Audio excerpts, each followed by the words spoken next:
Thank you. Yes. Thank you so much. Thank you for patronizing us.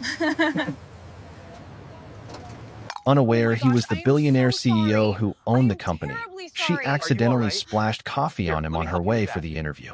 The morning that changed her life, she was carrying a coffee that wasn't even hers. That single detail matters more than anything else in this story.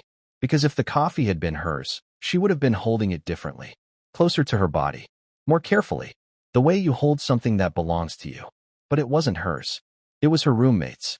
And so she was carrying it loosely, in one hand, with her portfolio bag tucked under her other arm, moving fast through the rush hour crowd on Michigan Avenue in downtown Chicago, thinking about nothing except the interview she had spent the last 4 days preparing for.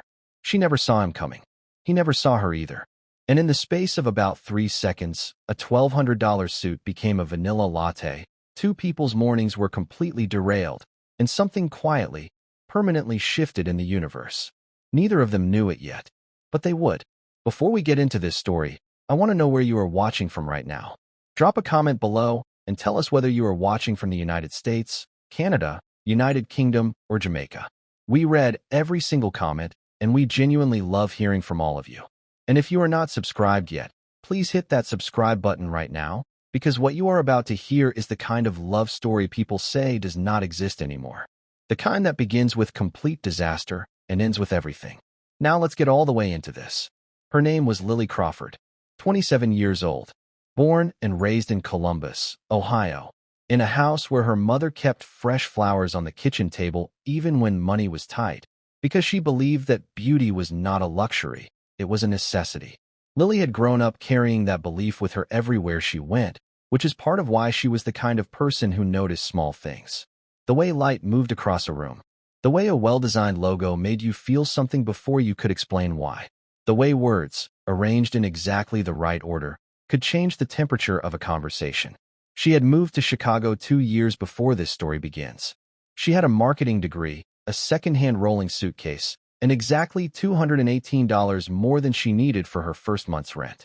She had found an apartment in Logan Square, a neighborhood on the northwest side of the city with wide tree-lined streets and good coffee shops, and the kind of energy that feels like it belongs to people who are still figuring something out. Her roommate was a nurse named Claire, who was steady and practical, and exactly the kind of person you want beside you when a city is trying to decide whether to be kind to you or not.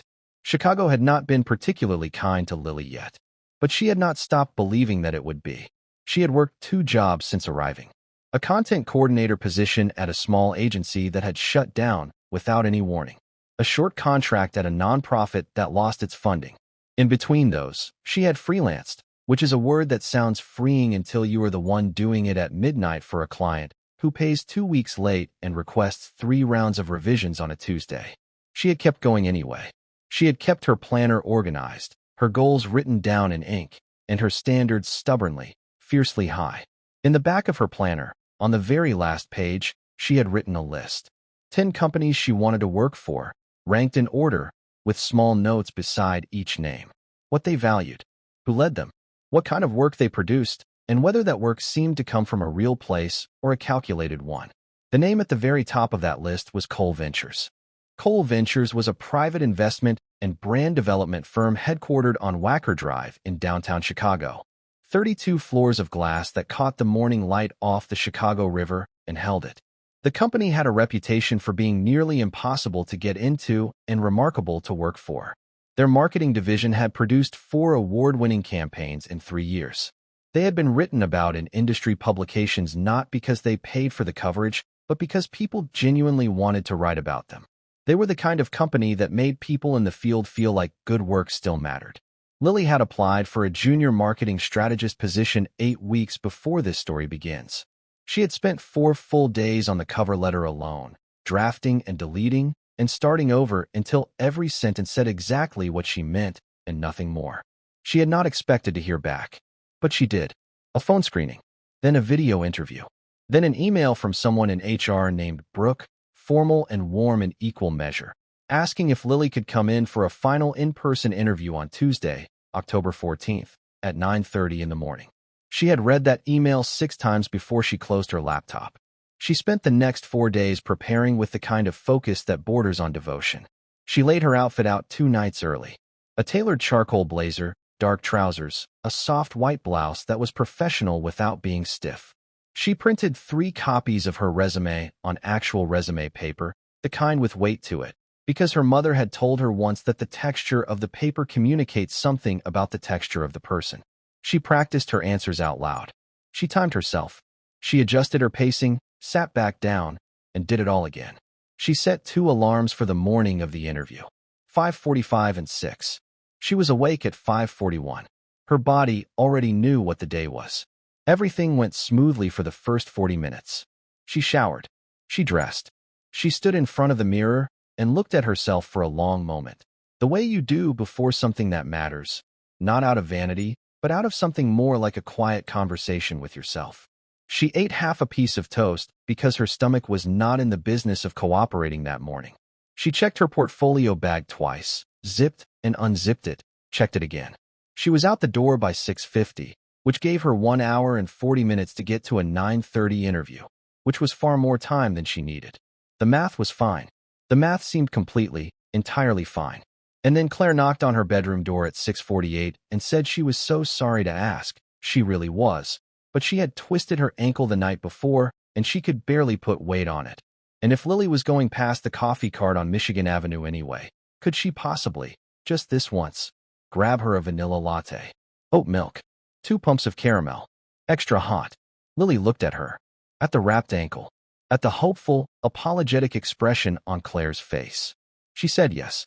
Because Lily always said yes to the people she loved, even when the timing was bad. Especially then. She picked up the coffee at 6 minutes past 7.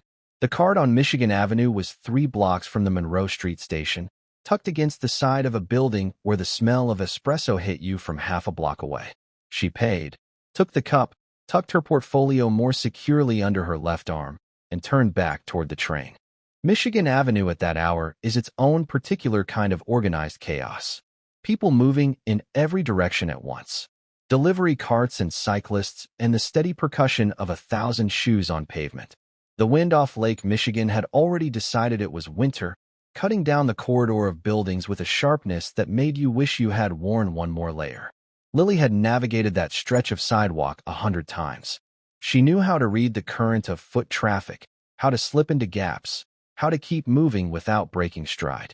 She did not see him coming around the corner from Randolph Street. He did not see her. He was moving fast, the way he always moved, his long overcoat open at the front because he had been running a few minutes behind and had grabbed it off the hook without bothering to button it.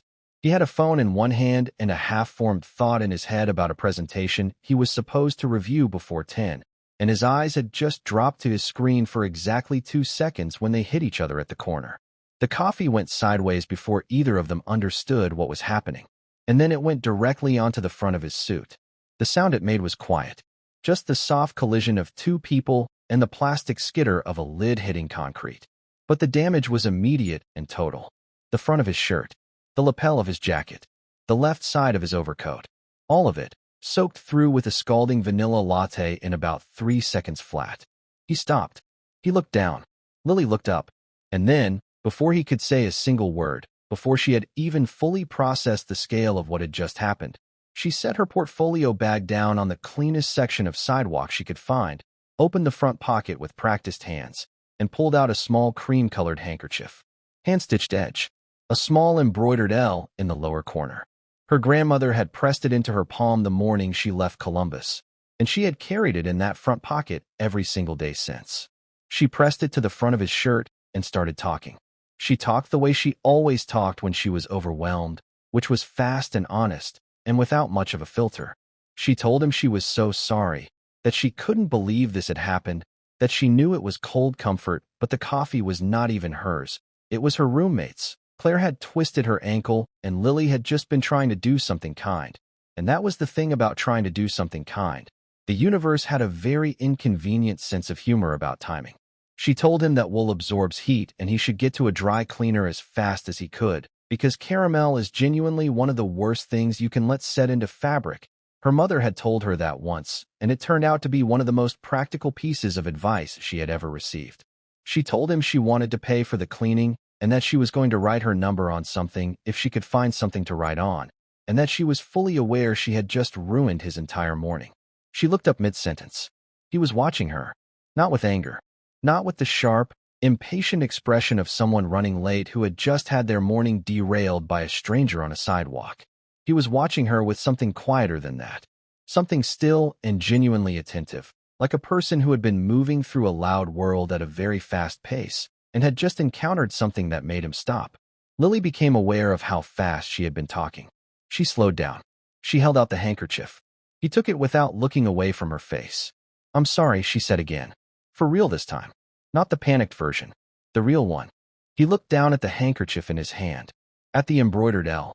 He was quiet for a moment, and then he said something that she would think about later, when she was on the train, when she was sitting in the lobby of his building waiting for her interview, when she was lying in bed that night trying to make sense of the whole day. He said, "Don't apologize for being kind." She didn't know what to do with that. She picked up her portfolio bag. She told him she hoped the rest of his morning was better than the beginning of it. He almost smiled, and she could see it the way you can sometimes see a smile that a person has decided not to fully release, held just at the edge of their expression like something they are keeping for themselves. She turned and walked toward the train. She did not look back. She should have looked back. His name was Ethan Cole, 32 years old, born in Portland, Oregon, raised between there and Denver, Colorado, in the kind of household where dinner table conversation was likely to include market analysis and what it meant for a business to have actual values rather than just the word values printed on a wall somewhere. His father had built a small investment firm from nothing, working out of a spare bedroom for the first 3 years, and Ethan had grown up watching what it looked like when a person built something real with their own hands and their own judgment and nothing else. He had taken over Cole Ventures 4 years earlier, after his father stepped back for health reasons. He had been 28. A lot of people in the industry had watched with the particular interest people reserve for something they expect to fail. He had not failed. He had grown the company by 30% in the first 2 years, restructured the marketing division, brought in people who actually believed in the work, and earned a reputation for being direct and demanding and also, quietly, one of the most respected people in his field. He was not easy to know, not because he was cold, but because he was careful. He had grown up in rooms where people wanted things from his family, and he had learned early how to distinguish between the people who were interested in him and the people who were interested in what he represented. He kept his circle small. He kept his life uncomplicated. He moved through the world at a high speed and a low temperature, and he told himself that was simply efficiency. He had not expected to be standing on a sidewalk on Michigan Avenue at 7:15 in the morning, holding a cream-colored handkerchief that smelled faintly of vanilla latte, thinking about a woman he did not know. He looked down at the small embroidered L. He put the handkerchief in the pocket of his overcoat. He kept walking. Inside his building, in the elevator on the way up to the 32nd floor, his assistant Tyler was already waiting with a spare shirt from the wardrobe he kept in his office for exactly these kinds of moments. Because when you are a CEO in Chicago, the weather and the city will conspire against you regularly, and the only reasonable response is to be prepared. Tyler had already heard what happened because Tyler always somehow already heard what happened. Ethan changed his shirt, put on a fresh jacket, and sat down at his desk with his coffee, the real coffee that Tyler had already had waiting, and tried to put his mind on the presentation. He kept thinking about the L on the handkerchief. He kept thinking about the way she hadn't run. The way she had just kneeled right down on that sidewalk and opened her bag and started trying to fix what had happened, without hesitation, without self-preservation, like her first instinct in a collision with a stranger was simply to help. He thought about the caramel comment. He almost smiled again. He pulled the presentation toward him and made himself focus. Downstairs, at 9:23 in the morning, Lily Crawford walked through the lobby of Cole Ventures, gave her name to the woman at the front desk, and sat down in one of the chairs near the window with her portfolio in her lap and her hands very carefully still. She was 6 minutes early. She thought about the man on the sidewalk. She wondered if the dry cleaner had been able to get the stain out. She wondered if she had talked too much. She almost certainly had. Brooke from HR came down at 9:29, warm and quick-moving, with the kind of efficiency that made you feel immediately like the day was organized and things were going to happen. She walked Lily up to the 14th floor, into a clean, bright conference room that looked out over the river, and explained that the final interview would include a short portfolio walkthrough and a conversation with the head of the company. The head of the company. Lily nodded. She arranged her portfolio copies on the table. She straightened the edges. Brooke told her to help herself to water, that it would just be a few minutes, and then she stepped out and closed the door quietly behind her. Lily looked at the river through the window. She breathed. The door opened. She turned. He was wearing a different shirt, a fresh jacket. His expression was composed and professional in the way of someone who has spent years in rooms where composure is expected of them. He had a portfolio under one arm and a coffee in his other hand, and he was already looking at her as he walked through the door because something in the room had registered to him before his brain had fully caught up with it. They both went completely still. A full second passed. Maybe two. Lily felt the moment like a physical thing, like the floor had shifted slightly beneath her feet. The man from the sidewalk was standing in the doorway of the conference room. The man whose suit she had soaked with a vanilla latte at 7:15 this morning was standing in the doorway of the conference room, holding a portfolio and looking at her with an expression she could not entirely read. She understood, in a slow and then very fast way, exactly what this meant. He was the head of the company. He was not just the head of the marketing division or a senior manager or the department lead. He was Ethan Cole.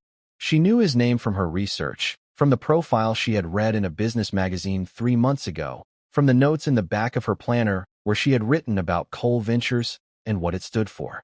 She just had not connected the name to the face of the man she had covered in coffee on a street corner 90 minutes ago, because the world is not supposed to be this precise in its sense of humor.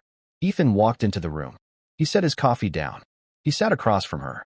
There was a pause, and then he said, "The caramel. Did you check?" She stared at him. He was almost smiling again. That same held-back expression, kept just at the edge. She said, "I had no idea. I genuinely had no idea who you were." He said he knew that. He said that was actually one of the more refreshing things about the morning. And then he said, "Show me your portfolio." The interview lasted 45 minutes.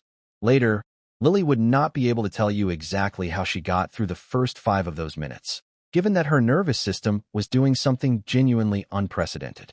But she could tell you that somewhere around the 6th minute, something settled in her. Because he was not the kind of interviewer who performed authority. He asked real questions. He listened to the answers. He pushed back when something she said was incomplete and gave her room when her thinking was solid. He treated the conversation like it mattered, which made her treat it the same way. She talked about a campaign she had conceptualized during her freelance years, a brand identity project for a small Chicago restaurant group that had quadrupled their social engagement in 8 weeks. She talked about what she believed marketing actually was, underneath all the tactics and the metrics, which was the art of making people feel seen by a thing that wasn't built specifically for them. She talked about what had drawn her to Cole Ventures, not the awards or the reputation, but the specific quality of the work, the way it felt considered rather than produced. He listened to all of it. At one point, toward the end, he said, "Why Cole Ventures specifically? Not as a test, as a genuine question." She told him the truth. She said it was number 1 on her list. She said she had kept that list for 2 years and had never moved it. He looked at her for a moment. He said he would be in touch.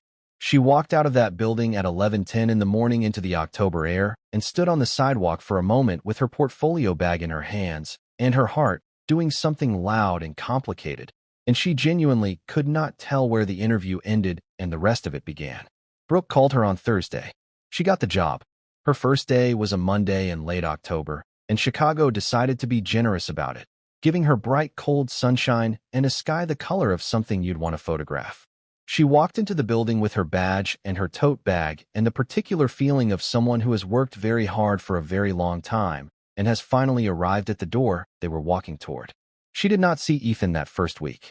Cole Ventures was a 32-floor company with a lot of people in it, and she was on the 14th floor, learning the systems and the team and where the good coffee was kept, which, she was pleased to discover, was a very nice machine in the kitchen near the north stairwell and not the sad pot by the printer that nobody seemed willing to throw away.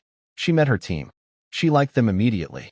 There was a creative director named Sam who was funny and exacting in equal measure, a data strategist named Priya who could make a spreadsheet tell a story, and an account manager named Jake who had worked at Cole Ventures for 6 years and seemed to know where every body was buried in the most useful, non-sinister way.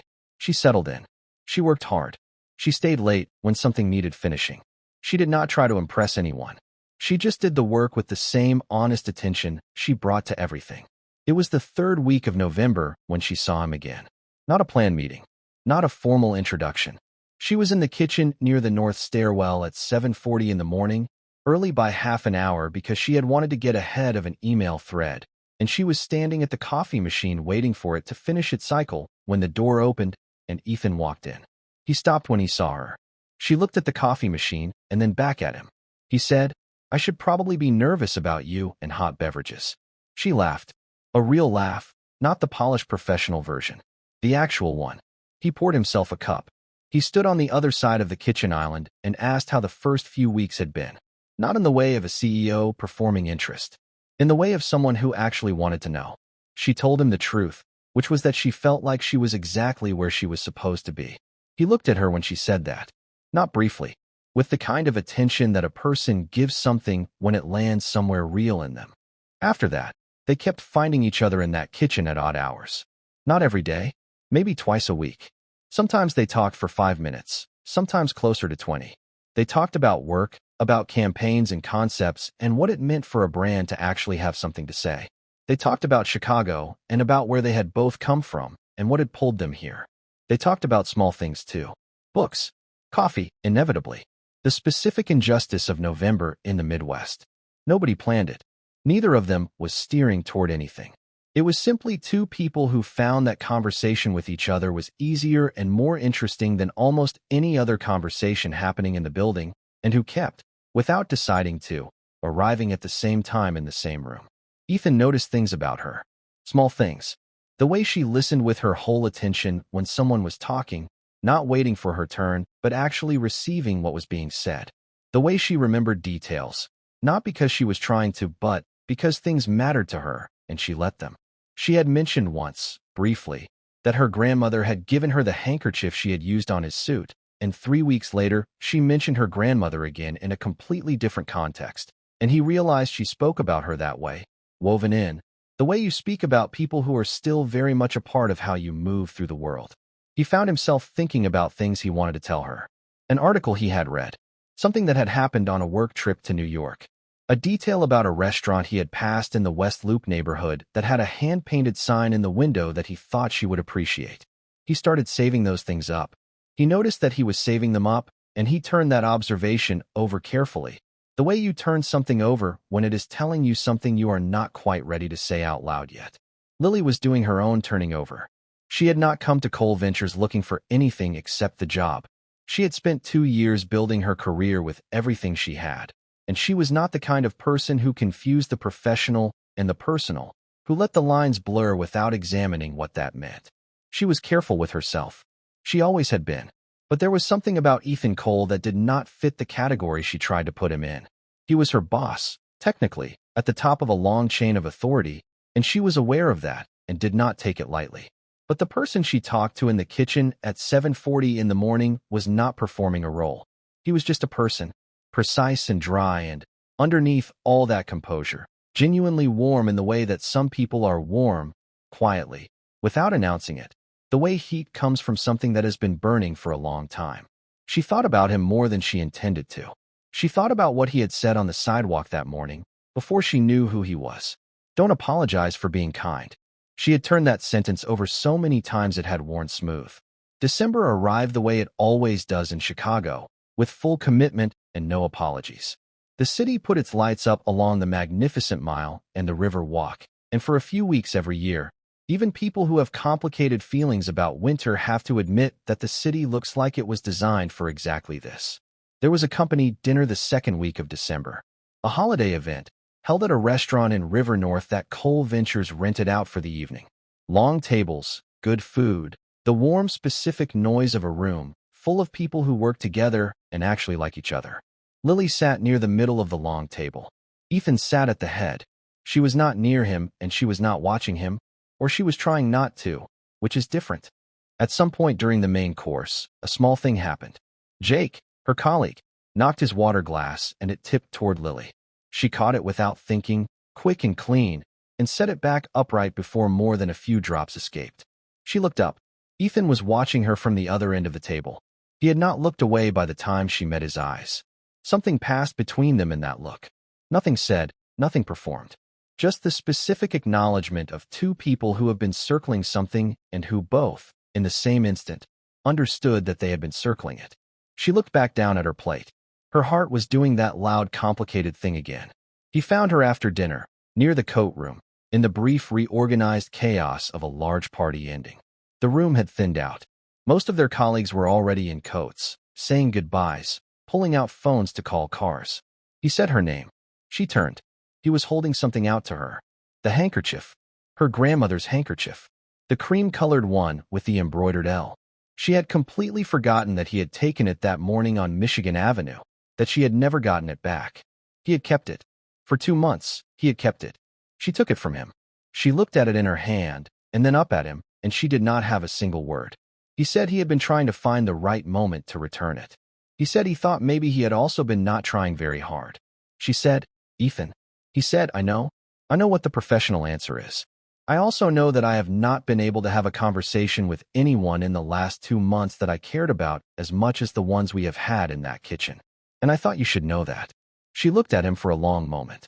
Outside, through the restaurant windows, Chicago was doing its December thing, cold and bright and quietly spectacular. She said, "I have the same list." He said, "What list?" She said, "The list of things I have been saving up to tell you." That was the beginning. They were careful. They were honest with HR, with the appropriate people, with everyone who needed to know. They did not hide and they did not rush. They had dinner for the first time the week before Christmas at a small Italian place in Lincoln Park that Lily had been meaning to try for months. They walked afterward along the lakefront even though it was 28 degrees, because neither of them wanted the night to end, and cold weather is only a deterrent if you are willing to let it be. They talked for 3 hours over that dinner. About everything. About their families and their histories and the things they had wanted and the things that had not worked out, and what they believed about how a life should be built. He told her about taking over the company at 28 and what that weight had actually felt like, not the public version of it, but the real one, the 3 a.m. version.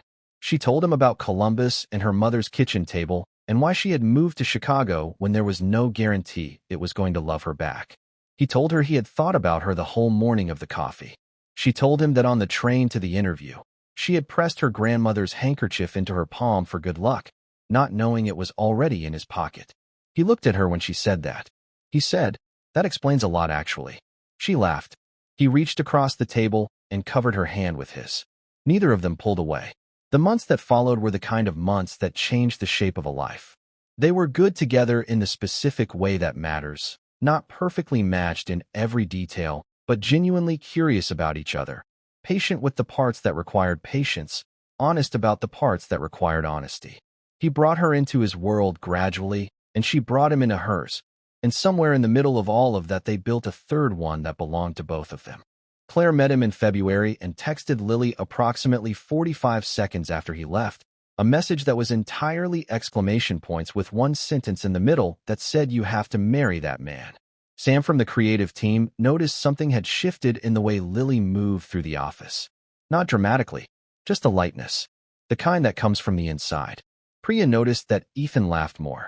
Jake noticed everything and said nothing, and then at the Christmas party the following year raised his glass and said, quietly, to Lily, "I called this in week 3. On a Saturday in late April, Ethan took her back to Michigan Avenue, to the exact corner. She knew the city well enough by then to recognize it as they approached, and she turned and looked at him as they stopped on the sidewalk. He reached into the inside pocket of his jacket. He pulled out the handkerchief. Her grandmother's handkerchief. He had asked her once, months earlier, if he could hold on to it a little while longer. She had said yes without asking why. She had trusted the reason. He held it in one hand and looked at her and said, "This is where it started. This exact spot. You were running 3 minutes late, and you were carrying coffee that wasn't yours, and you didn't run. You stopped, and you kneeled down on a sidewalk, and you tried to fix something, and you talked about caramel for 45 seconds, and I thought about you the entire rest of that day, and I have not stopped thinking about you since." He got down on one knee on Michigan Avenue, on the sidewalk where they had first collided, while the city moved around them the way it always does, indifferent and extraordinary all at once. He said her name. He said, "Will you stay?" She was already crying before he finished the sentence. The good kind. The kind that comes from somewhere full rather than somewhere broken. She said yes. He put the handkerchief in her hand and the ring on her finger and stood up and kissed her right there on Michigan Avenue, while Chicago paid no attention whatsoever, which is exactly the kind of city it is. And that is where this story ends. Or maybe it is where it really begins. The thing about the best love stories is that the line between those two things gets blurry. You stop being able to tell where the beginning ends and the life starts. What I want you to think about after hearing this, what I want you to sit with, is the small thing. The detail that changed everything. Not the grand gesture. Not the final moment on the sidewalk. But the handkerchief. The fact that she stopped. The fact that her first instinct when everything went wrong was not to run, but to help. Most people would have apologized and kept walking. She didn't. And I want to ask you something before you go. Have you ever let a moment of embarrassment stop you from doing something kind? Have you ever walked past the moment when you could have stopped? Drop a comment and tell us your story. We read every single one. And sometimes the comments on this channel are more beautiful than anything we could ever write. And if this story meant something to you, please hit that like button and subscribe. Because next week we are telling the story of a man who returned a lost wallet in New York City and ended up changing the entire direction of his career in a way nobody saw coming. You will not want to miss that. We will see you there.